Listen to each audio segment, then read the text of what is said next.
warahmatullahi wabarakatuh. Perkenalkan, nama saya Ariyanti dengan NIM A321-23073, kelas C, mata kuliah Sistem Peradilan.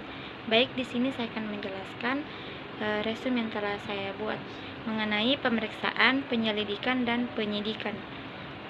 Yang pertama, penyelidikan adalah serangkaian tindakan penyelidik untuk mencari dan menemukan suatu peristiwa yang diduga sebagai tindak pidana guna menentukan dapat atau tidaknya dilakukan penyidikan menurut cara yang diatur dalam undang-undang ini.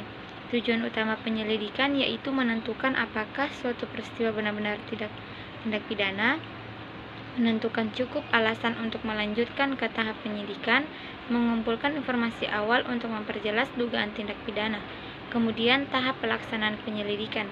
Permulaan proses penyelidikan dimulai dengan adanya informasi, laporan, atau pengaduan tentang dugaan tindak pidana. Kemudian pencarian dan penemuan peristiwa. Penyelidik mencari dan menemukan peristiwa melalui observasi, pengumpulan data, informasi awal dari saksi, atau pengecekan lokasi. Kemudian penentuan berkelanjutan khusus. Penyelidikan menentukan apakah peristiwa adalah tindak pidana dan cukup dasar untuk dilanjutkan ke penyidikan atau dihentikan. Kemudian serangkaian tindakan penyidik untuk mencari dan mengumpulkan bukti, membuat terang tindak pidana, dan menemukan tersangkanya. KUHP Pasal 1 Angka 2. Fokus kegiatan pada tindak pidana yang jelas dan pelakunya melalui pemeriksaan, pengobahan, dan penyitaan. Tujuan utama penyidikan yaitu mengumpulkan bukti, membuat terang tindak pidana, menemukan tersangka, dan melengkapi berkas perkara untuk penuntutan. Yang kemudian tahapan pelaksanaan penyidikan. Yang pertama ada peningkatan status, kedua pengumpulan bukti, ketiga penetapan tersangka, keempat penyelesaian berkas, kelima penyerahan berkas. Yang kemudian model penyelenggaraan peradilan pidana. Peradilan pidana merupakan suatu sistem atau mekanisme penegak hukum pidana yang melibatkan berbagai lembaga mulai dari kepolisian, kejaksaan, pengadilan hingga lembaga permasyarakatan untuk menegakkan hukum, melindungi masyarakat. Kemudian, tujuan penyelenggaraan peradilan pidana. Yang pertama ada penegakan hukum dan keadilan, melindungi hak asasi manusia baik pelaku maupun korban, menjaga ketertiban dan keamanan masyarakat. Kemudian unsur dan lembaga dalam sistem peradilan pidana. Yang pertama ada kepolisian, kejaksaan, pengadilan, lembaga kemasyarakatan, dan advokat atau penasihat hukum. Kemudian model-model penyelenggaraan peradilan pidana. Kemudian ada crime counter model, fokus pada efisiensi dan ketertiban sosial. Kemudian yang kedua ada due process model, menekankan pada perlindungan hak-hak individu dan tersangka.